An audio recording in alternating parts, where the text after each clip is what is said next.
All right, if you remember back to the lesson with using and making line plots, and we were on page 125 and had gone through some of these examples, what happened later on is that in the book, one of the activities was they wanted us to get some information and tally information going around the class, combining information. And then there was one right here measuring various tools in the classroom and all that. And that's just not, we're not able to do that. So, to make this as real as possible, we're going to go back to our trusty data that we got from um, our survey. And so I kind of have a head start on this. All right. And I've got my M&M flavors.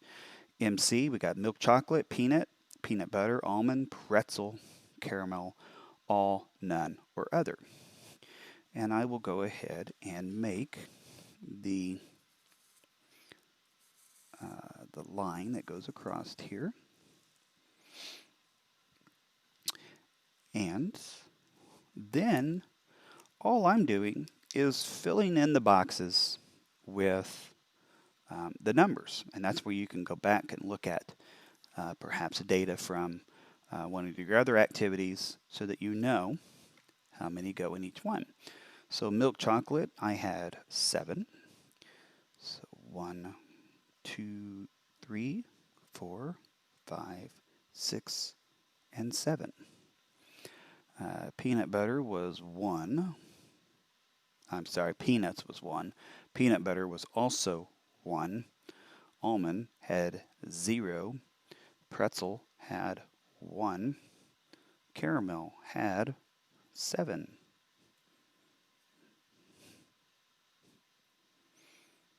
Okay.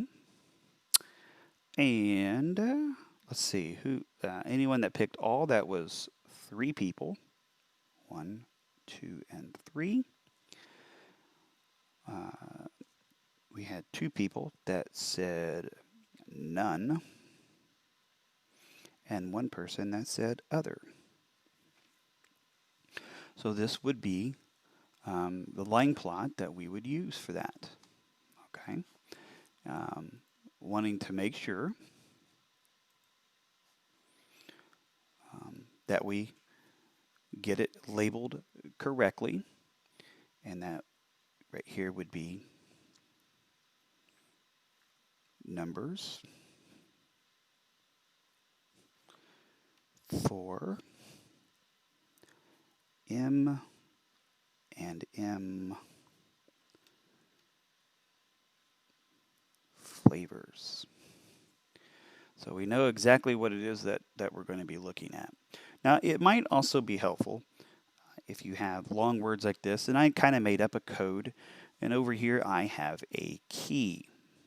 All right. So I can go ahead and make it so I'm not having to write a whole bunch down here and trying to cram it in. So here is my key. Go ahead and get that separated.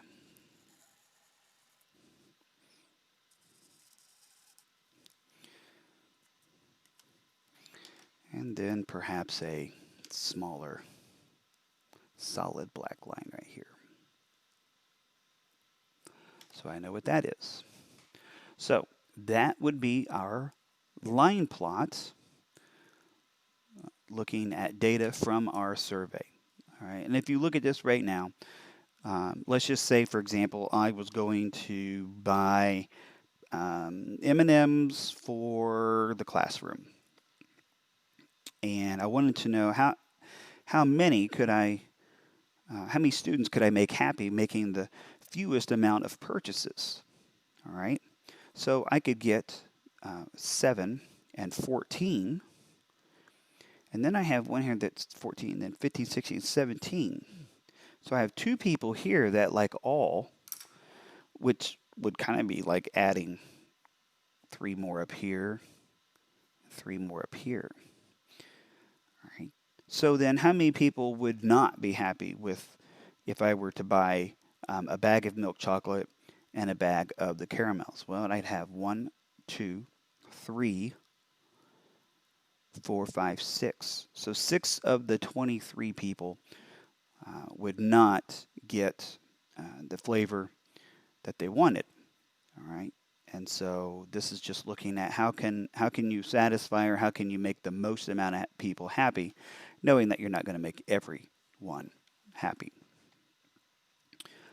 So to that, I hope that this now makes a little bit more sense. So your assignment, go ahead and get your data constructed in a line plot, and we are very close to being done with the data collection piece.